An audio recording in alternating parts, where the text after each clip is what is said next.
You want me to clap? I already did. All right. If you want to clap, you can. That's like slapping a fly. Gotta.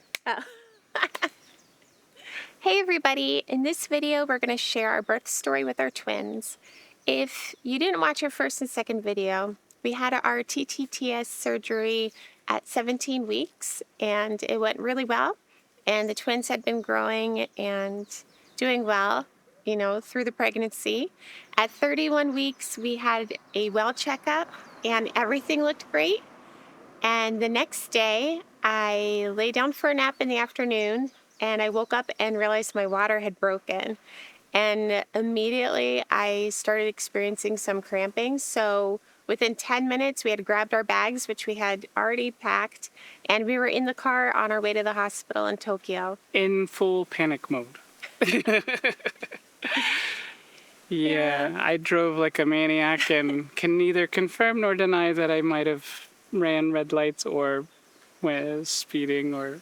Well, because in a matter of just like 15 minutes, my contractions started coming to the point of every 5 minutes, and we were really concerned that the babies could come in the car, which was really scary, actually.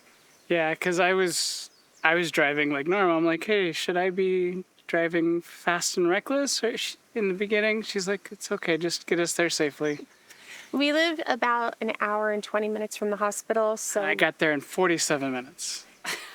That You did great, babe. Gives you any clue to how it went. So... And at one point I was going to flag down a cop, and Megan's like, no, it's quicker not to explain and just go. Yeah.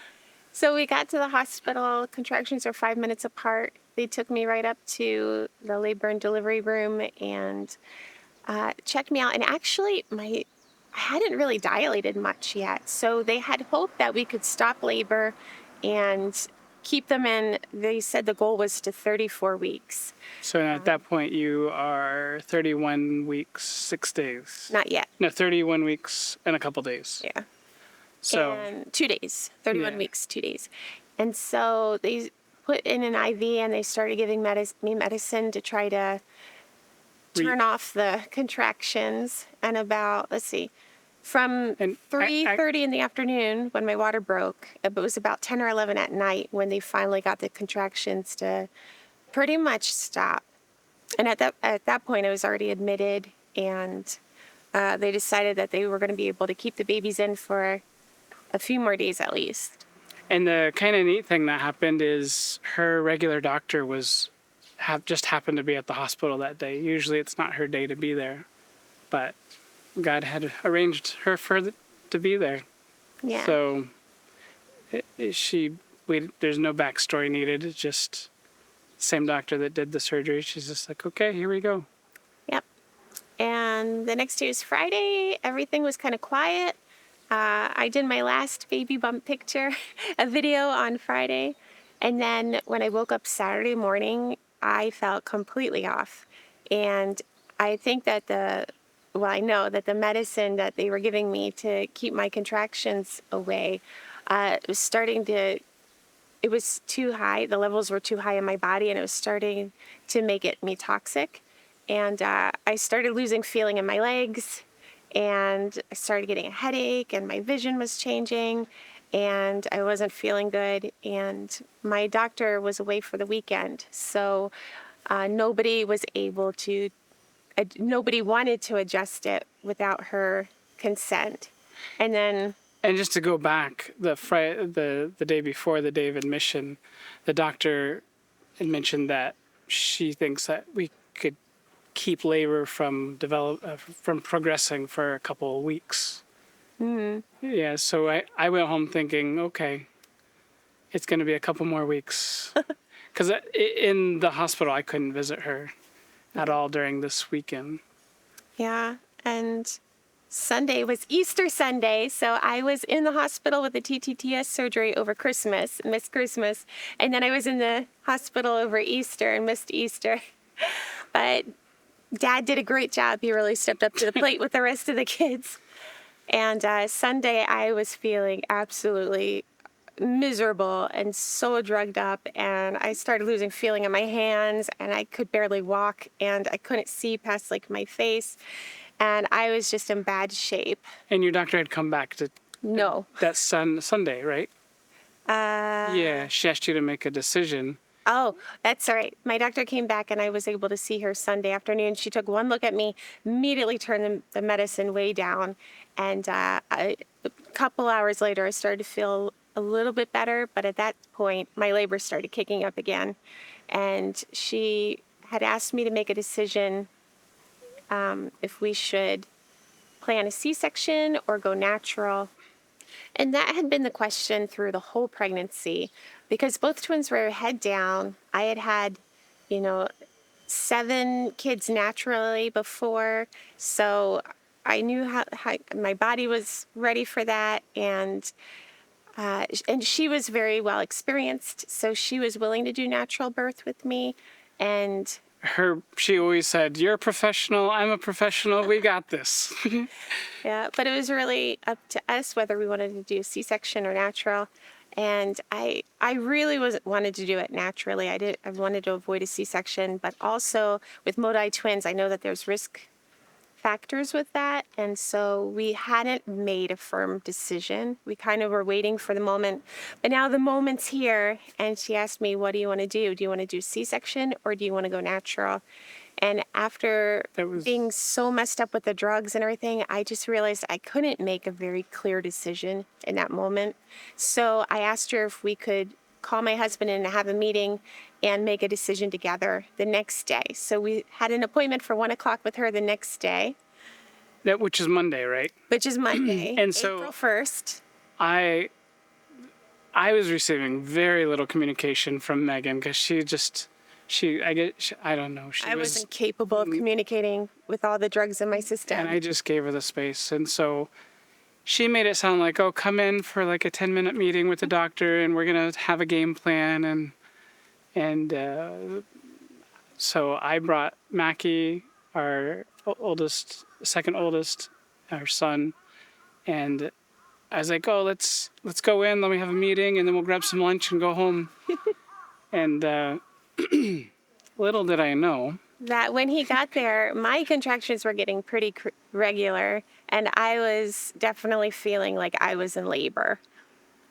So we came into the meeting room at 1:00, and Nicholas took one look at me, and he knew that I was not in good shape. Yeah. And I told him that I just needed him to make the decision. So the decision that I was asked to make is to go natural or C-section. And I asked the doctor, I said, well, what do you recommend? She says, for what I can tell at this point, the risks are about the same. They both have risks. They're both equal. Whatever you choose is fine. We'll just do. Mm-hmm. And Megan's desire was very clear before this episode that she did not want a C-section at all. And I'm on board with that. But in that moment, I felt like it was just, I had to decide C-section. And like, I remember saying, I'm sorry, but I think C-section is what's best. And what he didn't know is when he was on his way over, I was praying to God. I said, I know in my head I'm not thinking clearly. And so I'm going to trust Nicholas, whatever decision he makes, that's what I'm going to go with. So please give Nicholas the wisdom to know what to do because I need help right now. Yeah, and I felt like I was going against what she wanted. But I couldn't explain why I strongly felt that way. So yeah, I said, let's do C-section. And then they scheduled it for the next day at 9:00 in the morning. Yep, but... Hold on, can I tell this part? So we're sitting there. The Megan was on my right, and the doctor and the translator and all that jazz. And I'm holding Megan's hand, kind of like this. And then suddenly she squeezes the snot out of my hand. Contraction. And that's only ever happened at a certain point, and that's usually happened at post-transition. And she squeezed it so hard. I just look at the doctor and I say, Doc, she just squeezed my hand and it really hurt. And the doctor didn't even hesitate. She just turned around on her chair, got on her computer, picked up the phone and said, we need to do Emergency C-section will be. She said within an hour. Yep, we'll be ready in 45 minutes. And that was that. And they just took me in my wheelchair and It was just very went right to the OR. sudden, yeah. Yeah, which was good because by the time they wheeled me into the OR, which is literally just a few rooms away, my contractions were 5 minutes apart and painful, and I knew that the babies were coming one way or another. And so while they're prepping me for the surgery, I started to get really worried. I said, I don't know that we're going to make it to 45 minutes. So Nicholas was not allowed in Japan, and in this situation, he was not allowed to be in the room with me. So he was just told to wait in the waiting room. So I'll throw up a picture right here of what I looked at for umpteen hours. Because men, it's like being 1950s. 1950s. I sat in that waiting room. So that was what, 3:30ish? Probably. And I got the first word that everything was. That was 2:30 because the boys were born at 3:30. Yeah, that was 2:30, Yeah. 2 or 2:30, and I got the first word from the nurse at 9:30 in the evening, Yeah. and that wasn't even, yeah. She just came in with a piece of paper and said, "Take this to the second floor," and I was like, "Where the babies?" Yeah, so they took me into the OR and started prepping.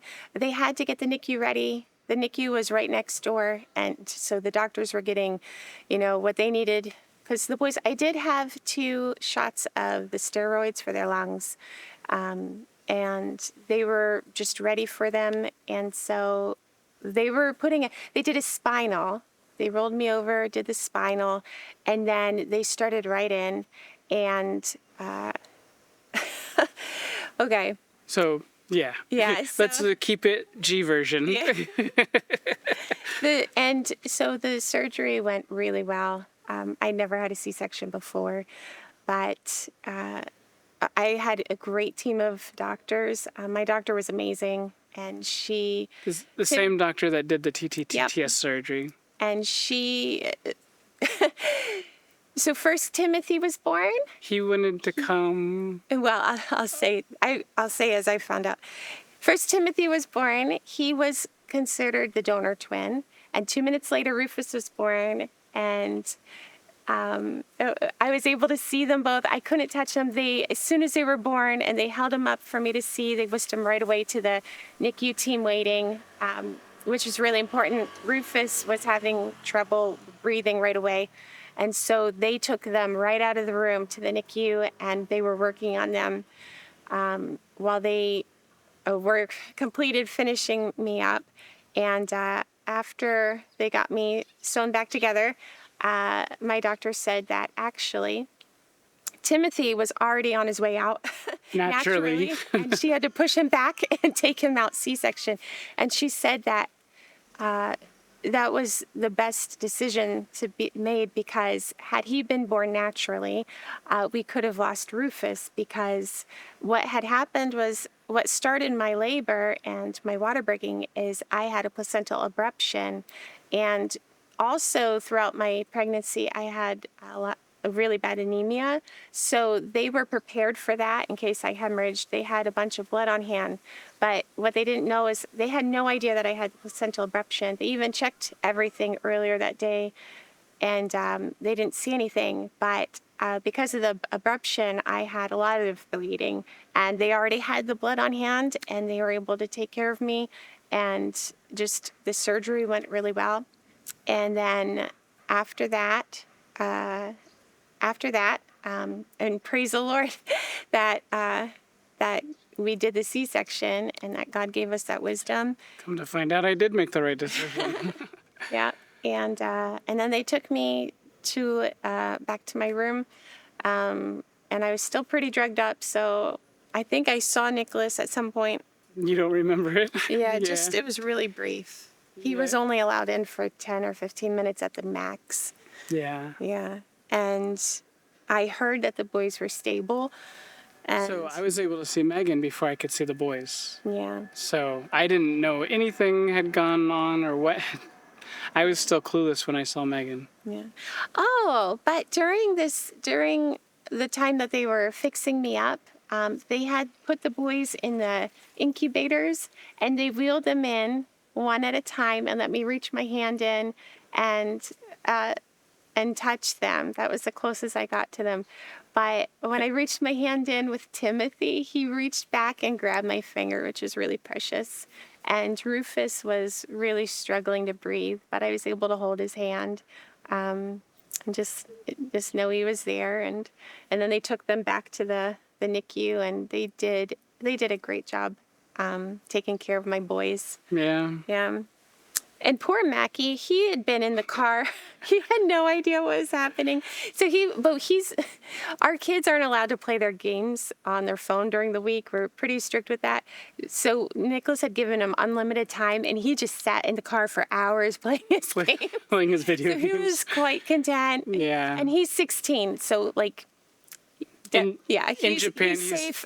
Yeah. He was completely, able to leave the car and go to the bathroom or do whatever, get a drink. Yeah. So don't worry about Mackie. He was okay. Yeah, in Japan, he's considered a mini adult. Yeah. So. Yeah. And Yeah. he was so surprised when Nicholas came out and said, well, your brothers were born. Congratulations. Yeah.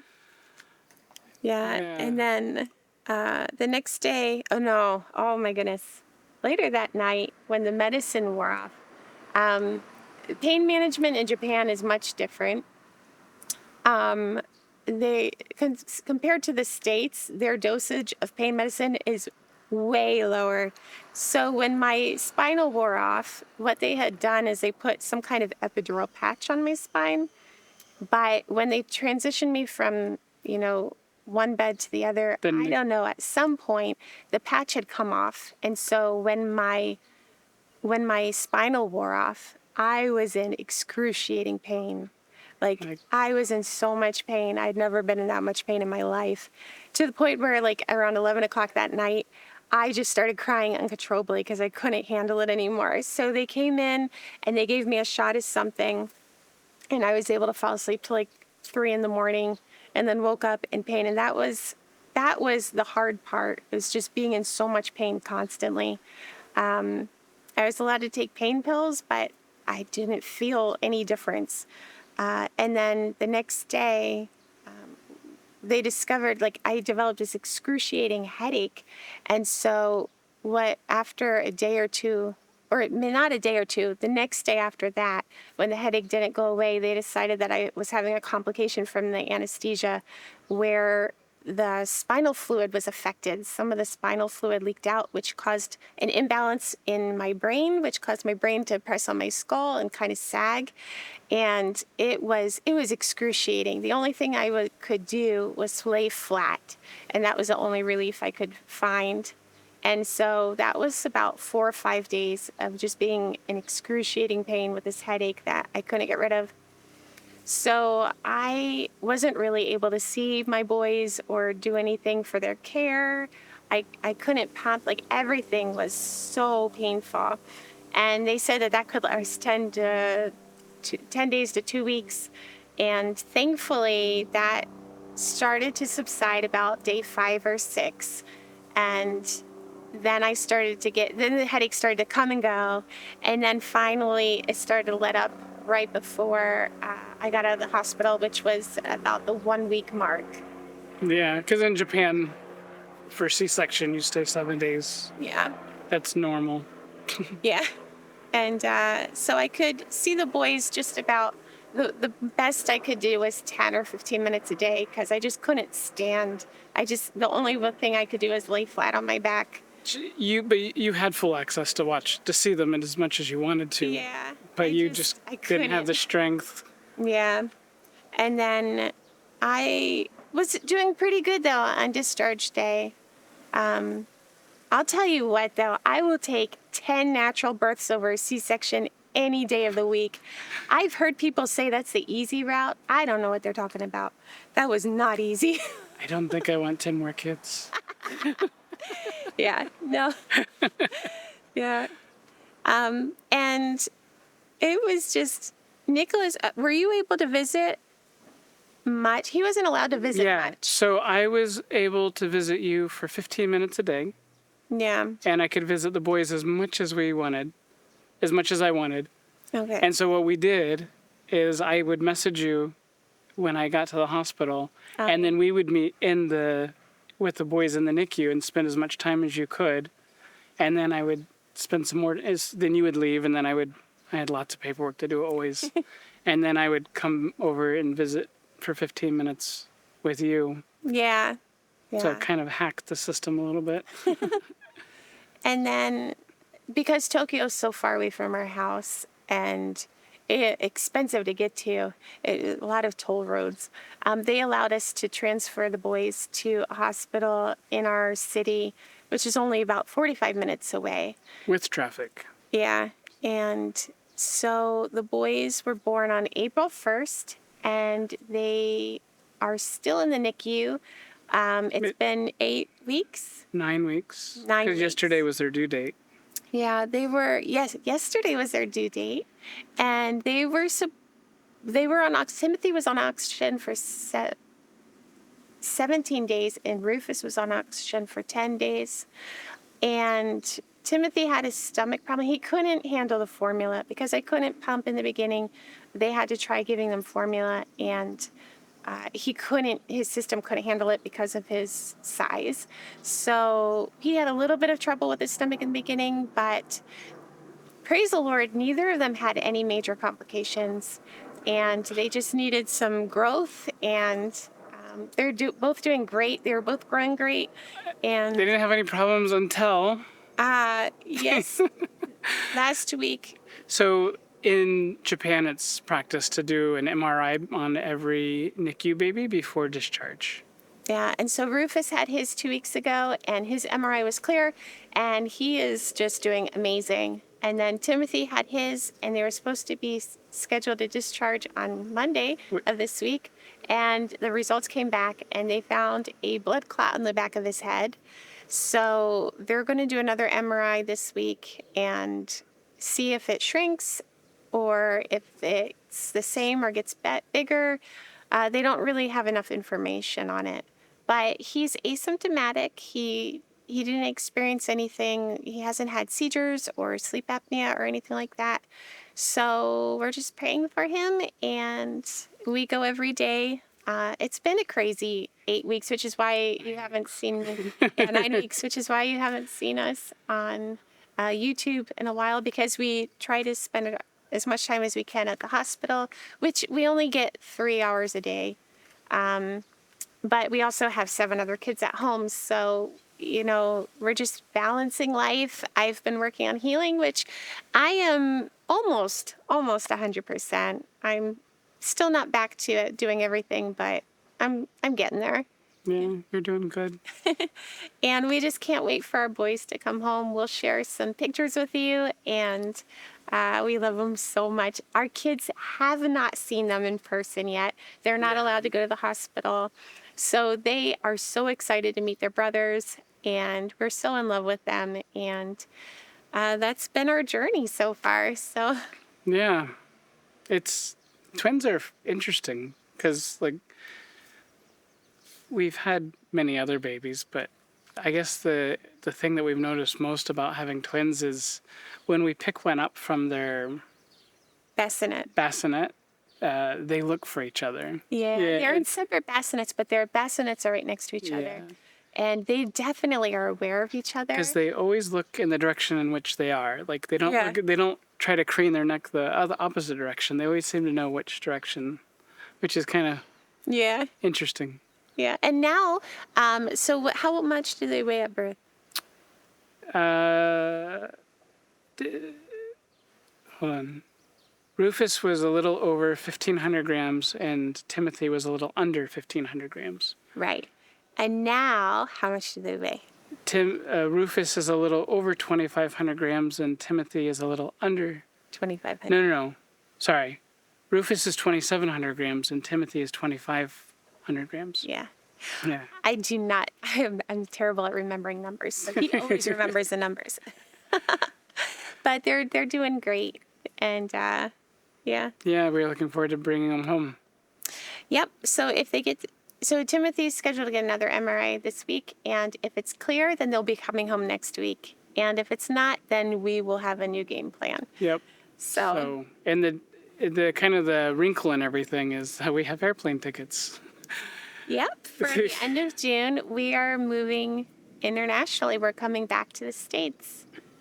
So that's another story. Yeah, we'll make another video for another time, but Yeah. it's very exciting and we're thrilled. And Yeah. it will be permanent. Yeah. So And we can't wait to introduce you all to the boys. And thanks so much for watching. yeah. Enjoy some pictures.